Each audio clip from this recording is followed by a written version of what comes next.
It was weird. I've never felt anything like it. I got dizzy and I had like the worst headaches ever. And they knew something was wrong. They were scared about me because they saw I was obviously out of it. I get lightheaded and stuff, so I wear sunglasses a lot, just in normal everyday situations. Do homework, I wear sunglasses. Using an MRI scanner. Neurologist David Brody studies and treats traumatic brain injuries, including concussions. And for him, Max's story is a familiar one. This happens all the time. Somebody comes into my office with the sunglasses on, we turn down the lights, get the sunglasses off, we examine them. But I sort of already know what's wrong with them when they come into the office with the sunglasses on. Something on Twitter, someone wanted to know, where are the athletes in this conversation? Well, you've come to the right table. We have them here. It would seem to be a little counterintuitive to put your head in danger, but people do it, and we like to watch it. Why is that?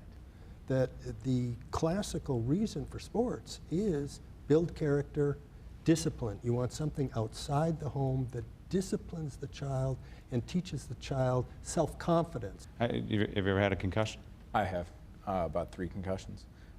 One was pretty mild. There was one that was decent enough to where I didn't realize I had it at first, where I had my feet kicked out and hit my head on the back of the ice. Got up and everything felt like it was kind of deja vu. Then I would forget portions of my shifts. When I come off the ice, I couldn't remember what happened. Was the conversation we're having tonight prevalent in the circles you were competing in?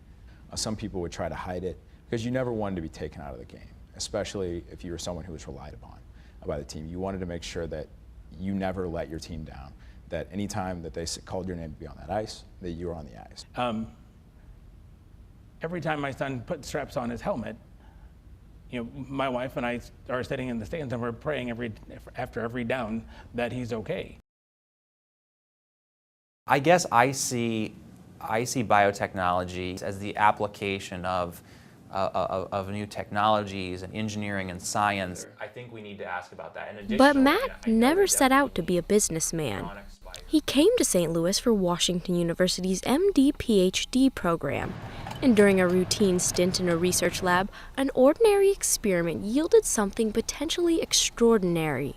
Microscopic fibers that, when woven together, produced a surface human cells love to grow on. And so what do you do with an idea where you've gone through and you've published, and we had a number of interesting cover articles and all that, but what's next? We kind of reached that point where we just kind of sat back and said, well, where do we go from here? And this is the part where the science meets the business.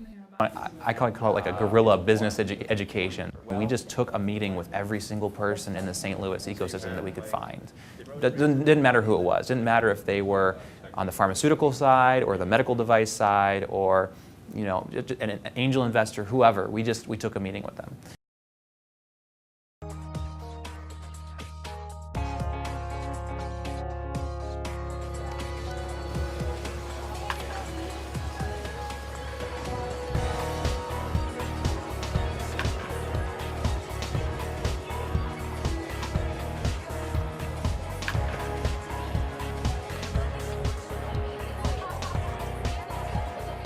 Okay.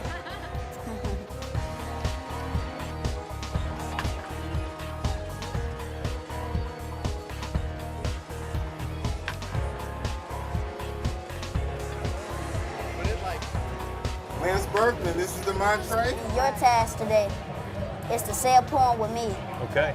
So, where it says Lance, that's you. Where Yeah. it says the mantra, that's me. All right, let's do it.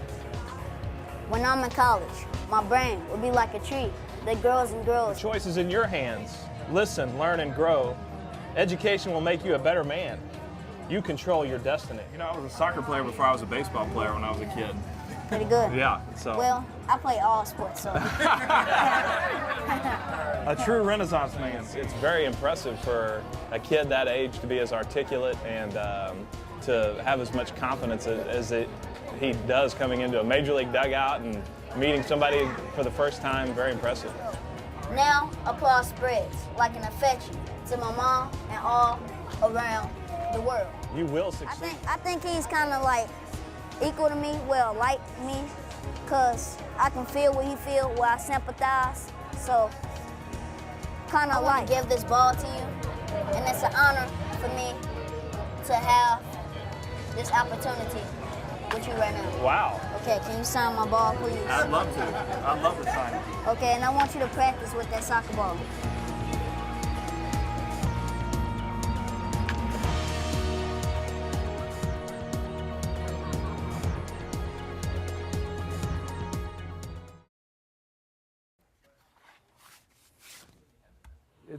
As my partner says, a classic Horatio Alger stories.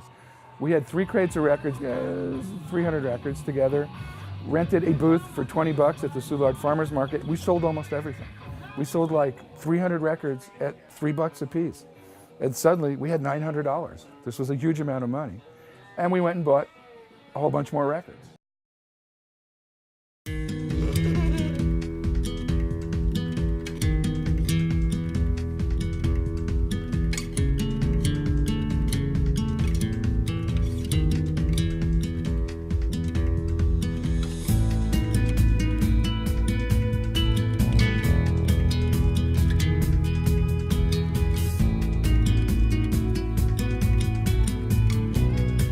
I have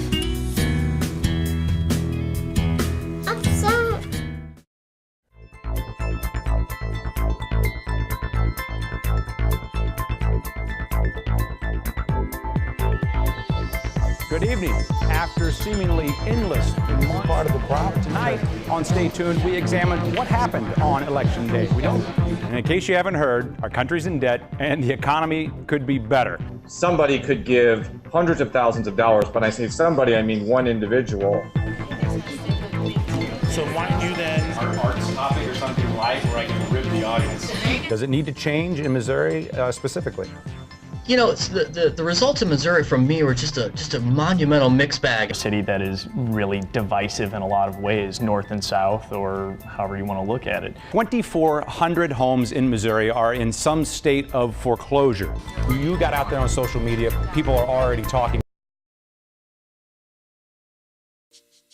I started to see, kind of a series of national news reports. Some of them were actually parodies, like from The Onion, really kind of framing the quality of life here in a way that I knew not to be true.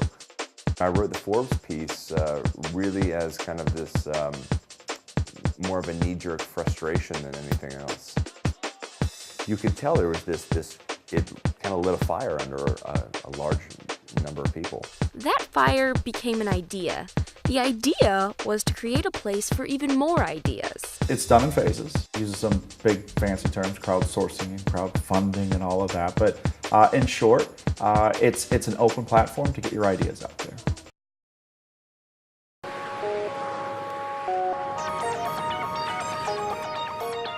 Speechless. I was speechless. I saw all the musical, I saw microphones. I think that this is a famous place. I'm always searching for who I am, my strength, my place, how I'm going to win in this human race.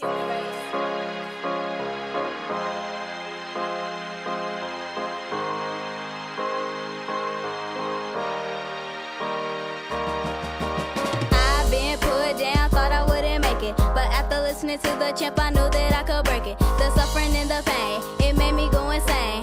Now I know I have a mind and a name. Alicia, SCOTTE. A champion is who I will be working hard and practicing for life's test. In the core of my heart is where I will find the best. I am dressed for success. I won't let her push me around and break my spirit. My soul tells me where to go. I will concentrate, stay focused, and show that I will be like the winner of the Olympics or a scientist who has a new discovery.